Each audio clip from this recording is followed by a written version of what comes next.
ನಮಸ್ತೆ ಎಲ್ರಿಗೂ ಕಿಚನ್ ಕನ್ನಡತಿ ಯೂಟ್ಯೂಬ್ ಚಾನಲ್ಗೆ ಸ್ವಾಗತ.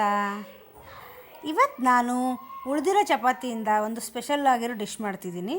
ಇದು ನೈಟ್ ಮಾಡಿರೋ ಚಪಾತಿ, ಇದು ರಾತ್ರಿ ಮಾಡಿದ್ದೆ. ಅದು ಚಪಾತಿಲಿ ಒಂದು 3 ಚಪಾತಿ ಉಳಿದಿದೆ.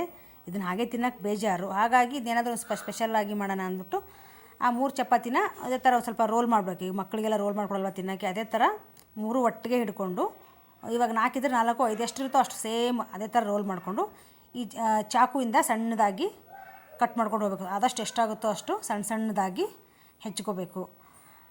ಇದಕ್ಕೇನು ಹೆಸರು ಕೊಟ್ಟಿದ್ದೀನಿ ಅಂತಂದರೆ ಚಪಾತಿ ಮ್ಯಾಗಿ ಮಸಾಲ ಅಂತ. ಯಾಕಂದರೆ ಇದು ಕಟ್ ಮಾಡಿದ್ಮೇಲೆ ಸೇಮ್ ಅದು ಶೇಪ್ ಹೆಂಗೆ ಬರುತ್ತೆ ಅಂದರೆ ಆ ಚಪಾತಿದು ಉದ್ದುದ್ದಾಗಿ ಮ್ಯಾಗಿ ಥರನೇ ಬರುತ್ತೆ ನೋಡೋಕ್ಕೆ. ಹಾಗಾಗಿ ನಾನು ಚಪಾತಿ ಮ್ಯಾಗಿ ಮಸಾಲ ಅಂತ ನಾನೇ ಇಟ್ಟಿರೋದು ಹೆಸರಿದು. ಚೆನ್ನಾಗಿರುತ್ತೆ ಟೇಸ್ಟ್. ಇದನ್ನು ಒಂದ್ಸಲ ಮಾಡ್ಕೊಂಡು ತಿಂದ ಸಖತ್, ಮಕ್ಕಳಿಗೆ ಮಾತ್ರ ಸಖತ್ ಇಷ್ಟ ಆಗುತ್ತೆ. ಬರೀ ಹಾಗೆ ಚಪಾತಿ ಕೊಟ್ಟರೆ ಅವ್ರು ಇಷ್ಟಪಟ್ಟು ತಿನ್ನಲ್ಲ. ಈ ಥರ ಏನಾದರೂ ಸ್ವಲ್ಪ ಇದರಲ್ಲೇ ಡಿಫ್ರೆಂಟಾಗಿ ಮಾಡಿಕೊಟ್ರೆ ಇಷ್ಟಪಡ್ತಾರೆ. ನೋಡಿ ಎಷ್ಟು ಚೆನ್ನಾಗಾಗಿದೆ, ಉದ್ದುದ್ದಾಗಿ ಕಟ್ ಮಾಡಿದ್ರಿಂದ ಚೆನ್ನಾಗಿ ಬಂದಿದೆ ಅದು. ಮತ್ತು ಅದು ಒಗ್ಗರಣೆಗೆ ನಾನು ಈರುಳ್ಳಿ, ಹಸಿಮೆಣಸಿನ್ಕಾಯಿ, ಕೊತ್ತಂಬರಿ, ಕರಿಬೇವು ಹಾಕ್ಕೊಂಡಿದ್ದೀನಿ. ನೀವು ಬೇಕಾದರೆ ಕ್ಯಾಪ್ಸಿಕಮ್ಮು, ಕ್ಯಾರೆಟು ಇನ್ನೂ ಆ್ಯಡ್ ಮಾಡ್ಕೊಬೋದು ತರಕಾರಿನ. ನಾನು ಇದಿಷ್ಟೇ ಹಾಕ್ಕೋತಿದ್ದೀನಿ. ಬೇಕಂದರೆ ಅದನ್ನು ಹಾಕ್ಕೋಬೋದು. ಈರುಳ್ಳಿ ನಾನು ಅಷ್ಟೇ ಉದ್ದುದಾಗಿ ಕಟ್ ಮಾಡ್ಕೊತಿದ್ದೀನಿ. ಬೇಕಾದ್ರೆ ಸಣ್ಣಗೆ ಹೆಚ್ಕೋಬೋದು.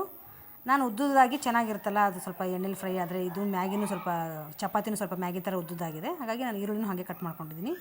ಹಸಿಮೆಣಸಿನ್ಕಾಯಿನೂ ಅಷ್ಟೇ ಚಿಕ್ಕದಾಗಿ ಕಟ್ ಮಾಡ್ಕೊಂಡ್ರೆ ಅದು ಬಾಯಿಗೆ ಸಿಗುತ್ತೆ ಅಂದ್ಬಿಟ್ಟು ನಾನು ಸ್ವಲ್ಪ ಉದ್ದುದಾಗಿ ಮಧ್ಯದಲ್ಲಿ ಹಿಂಗೆ ಕಟ್ ಮಾಡಿ ಇಟ್ಕೊಂಡಿದ್ದೀನಿ. ಇವಾಗ ರೆಡಿ ಇದೆ ಒಗ್ಗರಣೆಗೆ ಏನು ಬೇಕು ಅಂತ. ಈಗ ಒಗ್ಗರಣೆ ಮಾಡ್ಕೊಳ್ಳೋಣ. ಕಡಾಯಿ ಇಟ್ಟಿದ್ದೆ ನಾನು ಕಾಯೋಕ್ಕೆ, ಬಿಸಿ ಆಗೋಕ್ಕೆ. ಇವಾಗ ಒಂದು 2 ಸ್ಪೂನ್ ಎಣ್ಣೆ ಹಾಕ್ಕೊಂಡಿದ್ದೀನಿ. ಮತ್ತು ಸಾಸಿವೆ, ನಾನು ಜೀರಿಗೆನ ಹಾಕ್ಕೊಂಡಿಲ್ಲ, ಸಾಸಿವೆ ಮತ್ತು ಕರಿಬೇವು. ಹಾಗೆ ಇದು ಕಟ್ ಮಾಡಿ ಇಟ್ಕೊಂಡಿದ್ನಲ್ಲ ಹಸಿಮೆಣ್ಸಿನ್ಕಾಯಿ, ಈರುಳ್ಳಿ, ಇದನ್ನ ಚೆನ್ನಾಗಿ ಒಟ್ಟಿಗೆ ಫ್ರೈ ಮಾಡ್ಕೋಬೇಕು. ನಾವೆಲ್ಲ ಮಾಮೂಲಿ ಎಲ್ಲ ಏನು ಒಗ್ಗರಣೆ ಹಾಕೋತೀವಿ ಅದನ್ನು ಹಾಕ್ಕೋಬೇಕು. ಚಪಾತಿಲಿ ಇನ್ನೂ ಎಷ್ಟೊಂದು ಡಿಶ್ ಮಾಡ್ಬೋದು, ಎಷ್ಟು ವೆರೈಟಿ ಮಾಡ್ಬೋದು. ನಾನು ಮುಂದೆ ಹಂಗೆ ಬರ್ತಾ ವಿಡಿಯೋದಲ್ಲಿ ತೋರಿಸ್ತಾ ಇರ್ತೀನಿ. ಈಗ ಸ್ವಲ್ಪ ಈರುಳ್ಳಿ, ಹಸಿಮೆಣ್ಸಿನ್ಕಾಯಿ ಹಾಕ್ಕೊಂಡಿದ್ನಲ್ಲ, ಸ್ವಲ್ಪ ಉಪ್ಪು ಹಾಕ್ಕೊಂಡ್ರೆ ಅದು ಈರುಳ್ಳಿ ವಾಸನೆ, ಅದು ಹಸಿ ವಾಸನೆ ಇರುತ್ತಲ್ಲ, ಅದು ಸ್ವಲ್ಪ ಹೋಗುತ್ತೆ, ಬೇಗ ಫ್ರೈ ಆಗುತ್ತೆ ಈರುಳ್ಳಿ. ಹಾಗಾಗಿ ಹಾಕ್ಕೊಂಡೆ. ಮತ್ತು ಒಂದು ಚಿಟಿಕೆ ಅರಿಶಿನ ಪುಡಿ ಹಾಕ್ಕೊಂಡು ಮಿಕ್ಸ್ ಮಾಡಿಕೊಂಡು ಒಂದು 2 ನಿಮಿಷ ಬಿಟ್ಟರೆ ಈರುಳ್ಳಿ, ಹಸಿಮೆಣ್ಸಿನ್ಕಾಯಿ ಎಲ್ಲ ಚೆನ್ನಾಗಿ ಫ್ರೈ ಆಗಿತ್ತು. ಇವಾಗ ನಾನು ಟೊಮೆಟೊ ಸಾಸ್ ಹಾಕ್ಕೊಂಡೆ. ಇವಾಗ ಟೊಮೆಟೊ ಸಾಸ್ ಮನೇಲಿ ಇಲ್ಲ ಅಂದರೆ, ಅಥವಾ ಬೇಡ ಅನ್ನೋರು ಟೊಮೆಟೊ ಹಾಕ್ಕೋಬೋದು ಸಣ್ಣದಾಗಿ ಹೆಚ್ಕೊಂಡು. ಇಲ್ವಾ ಅದನ್ನು ಬೇಡ ಅಂತಂದರೆ ನಿಂಬೆಹಣ್ಣು ಹಾಕ್ಕೋಬೋದು ಹುಳಿಗೆ. ನಾನಿವಾಗ ಸ್ವಲ್ಪ ಗರಂ ಮಸಾಲ ಹಾಕ್ಕೊಂಡೆ. ಗರಂ ಮಸಾಲ ಹಾಕ್ಕೊಂಡು ಈ ಥರ ಆಗಿದೆ ನೋಡಿ, ಚೆನ್ನಾಗೆಲ್ಲ ಮಿಕ್ಸ್ ಆಗಿದೆ.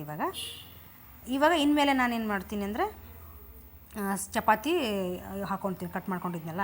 ನಾನು ಸ್ವಲ್ಪ ಉಪ್ಪು ಚಪಾತಿಲಿ ಇರುತ್ತೆ, ನಾವು ಇವಾಗ ಚಪಾತಿ ಹಿಟ್ಟು ಕಲಿಸ್ಬೇಕಾದ್ರೆ ಉಪ್ಪು ಹಾಕ್ಕೊಂಡೆ ಕಲಿಸಿರ್ತೀವಲ್ವ, ಹಾಗಾಗಿ ನಾನು ನೋಡಿಕೊಂಡೆ ಉಪ್ಪು ಹಾಕ್ಕೋಬೇಕದು. ಜಾಸ್ತಿ ಆಗಿಬಿಟ್ರೆ ಆಮೇಲೆ ಇದು ಮಾಡೋಕ್ಕಾಗಲ್ಲ. ಹಾಗಾಗಿ ಈಗ ಫುಲ್ ಎಲ್ಲ ಮಿಕ್ಸ್ ಮಾಡಿದ್ದೀನಿ ನೀಟಾಗಿ ಒಗ್ಗರಣೆಯಲ್ಲಿ. ಮೇಲೆ ಕೊತ್ತಂಬರಿ ಸೊಪ್ಪು ಹಾಕ್ಕೊಂಡು ಮಿಕ್ಸ್ ಮಾಡ್ಕೊಂಡ್ಬಿಟ್ರೆ ರೆಡಿ ಆಯಿತು ಚಪಾತಿ ಮ್ಯಾಗಿ ಮಸಾಲ.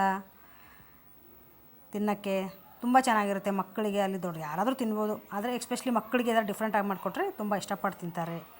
ನಿಮಗೇನಾದರೂ ಈ ವಿಡಿಯೋ ಇಷ್ಟ ಆದರೆ ಪ್ಲೀಸ್ ಲೈಕ್ ಮಾಡಿ, ಶೇರ್ ಮಾಡಿ, ಕಮೆಂಟ್ ಮಾಡಿ, ಹಾಗೆ ಸಬ್ಸ್ಕ್ರೈಬ್ ಮಾಡಿ, ಬೆಲ್ ಐಕನ್ ಕ್ಲಿಕ್ ಮಾಡೋದನ್ನು ಮರಿಬೇಡಿ. Thanks for watching.